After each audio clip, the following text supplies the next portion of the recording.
Hi there and welcome to the Honeyhood community. I'm Trish. On this channel we will touch base on gardening, self-care, social spirituality. Today I wanted to talk about planning for your 2021 garden. Okay, but we'll start with a little bit of a background quick. So I have been gardening for 3 years. I'm somewhat new. I'm located in central Wisconsin, zone 5A. First year I started gardening, I started with a raised bed that was probably 3 feet by 6 feet, I would say. So it was somewhat large. I used an old shelf that we had downstairs in the basement. Then the second year I decided to split it up and made 3 beds, raised beds out of it that I put in the back of my yard. I'm located in a suburb, so I have a rectangular shaped yard. Our house sits farther in the front, so then in the back we've got a nice size rectangle to work with.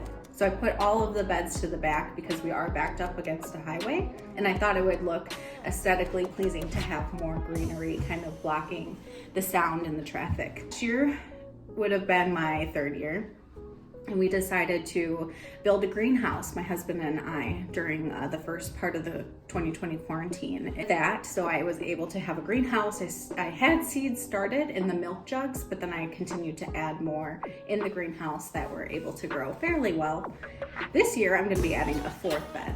I wouldn't claim that I'm a professional by any means, but I do have some experience working in a suburb, trying to grow a decent amount of food, and some of the trials and errors I've had. So to get started on planning your 2021 garden, I would recommend just sitting down with either a pen or a paper, or in your mind if you're good like that, and think about what your goal is for gardening. Maybe you're a brand new gardener and you just want to practice, like, what should you practice on? What plants do you want to do? Or do you have a bigger goal? I guess what I'm doing is trying to convert my suburb home yard into somewhat of a provider for me and my family.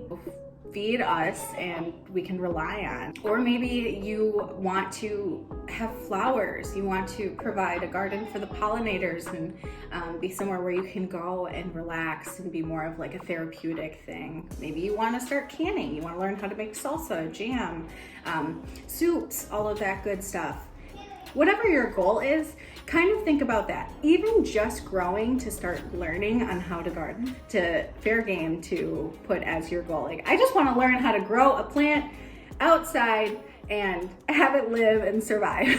That's why. So once you get your goal down, then you'll be able to go shopping essentially for your seeds. The next thing.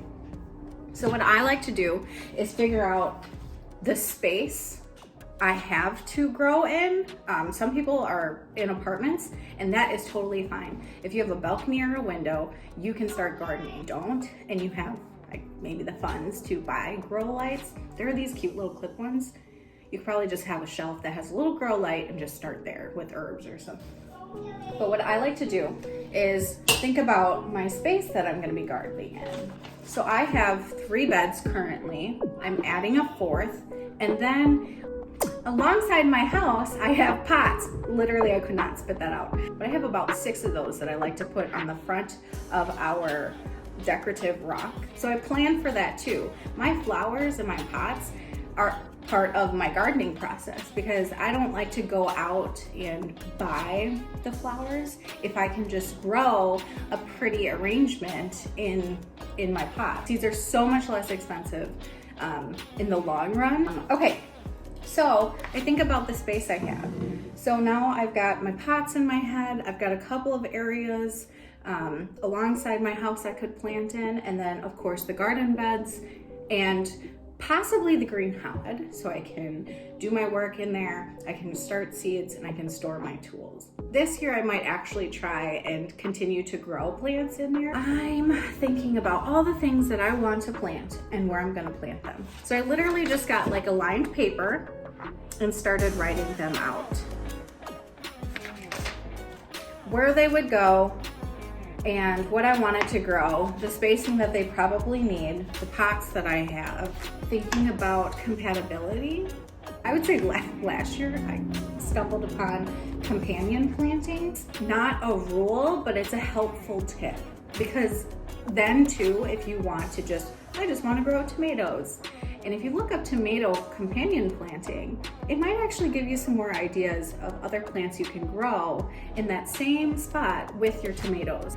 So I have my big staples that I want to grow, and I've written them down on a list.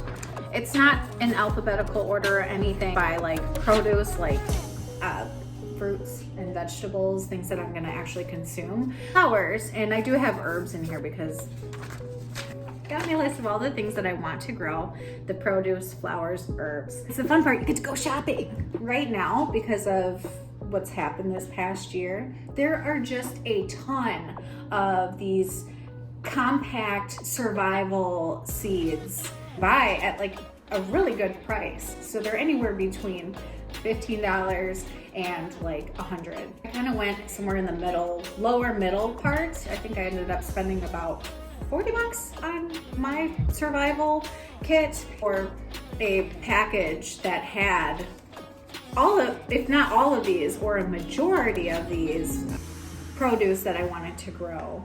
And then as far as the flowers, I'm looking for more of the packs where they come in like 5 different kinds of flowers, and they hit most of the ones that I want. I'm just looking I want to max out what I can grow. And then if I do a little bit less, that's okay, versus feeling like, oh, I wish I would have gotten these seeds when they were available, because a lot of people have been talking about that the seed supply companies aren't kind of able to keep up with the demand. And so, sorry to be greedy, but I want a garden and I have a garden, so I'm gonna go after them right now in January. I got my list, I got my seeds ordered. Now it's time to kind of brainstorm, well, when do I plant these? Do I start them inside? Do I start them direct sow, which means that you literally put them in the ground during a certain time? I'm figuring out when my frost dates are, so when is the last frost date in the spring, which means that you can start hardening off your seedlings, or you can start direct sowing. I believe mine is somewhere between the last week of April and the last week of May. There are plants that can withstand colder weather versus other ones that will not do well at all in any kind of cold environment. When you get your seeds, you can do what I do and become the crazy organizing lady. I'm on my 4th year.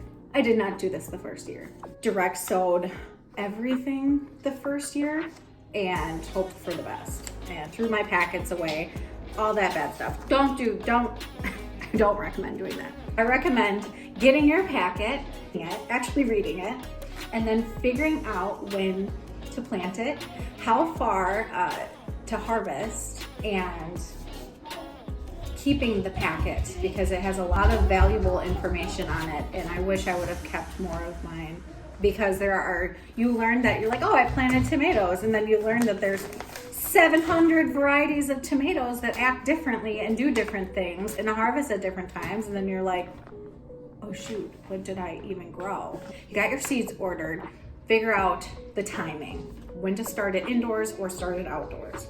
When do you harvest it? How far away is the first frost date of the year? In October or November or whatever, wherever you guys are. Google what's my gardening zone and put in your zip code, and then boom, you'll find out. 5A to start. This was helpful for me this year because I get to see when I start things indoors, planted outside. I have I'm a visual and learner and a vocal learner. So I have to visually see it, say it out loud, and hear myself saying it. That's how I can remember things, and it helps me. So this is a tool I would recommend doing sort of this bullet journal style. I saw someone else do this on Instagram and did my own version of what she did.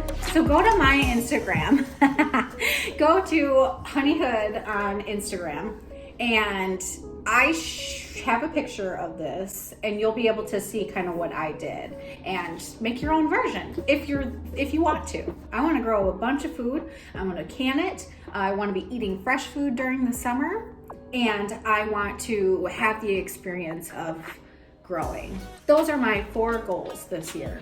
So now I've got my list of all the plants I want to grow. Super.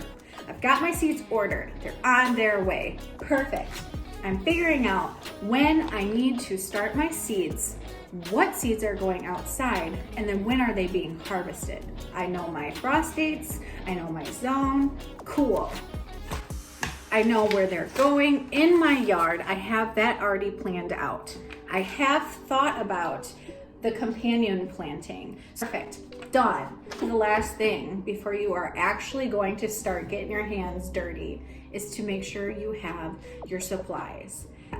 Unless you have the funds and you just want to go gun-ho, but I would recommend saying out there like, hey, I'm a new gardener. Anybody have any tools, supplies, pots that have laying around they wouldn't mind me having or borrowing for the season? Know what you're getting and what you're spending, because you're gonna have to spend money on dirt. You're gonna have to spend money probably on fertilizer. Put your supplies, see how much it costs, and then start chipping away at that so that when it comes the springtime, you've got your tools, your shovels, your trowels, your gloves. Oh my gosh, get gloves. I don't wear my gloves all the time, but it does come in handy, especially the initial planting and breaking ground. Because sometimes you'll hit a rock or something and it seriously shreds my fingers all the time. So if you're gardening, yeah, you should expect your nails to get shot. Wear gloves to protect your pretty little. When you get to that finish line where you start gardening, you've got everything you need. Literally, you just have to put it in the ground or get your soil. So my tips and what I've done to plan for my 2021 garden. Our video notifications. Also, no notification bell. Hit the bell. Thanks, guys.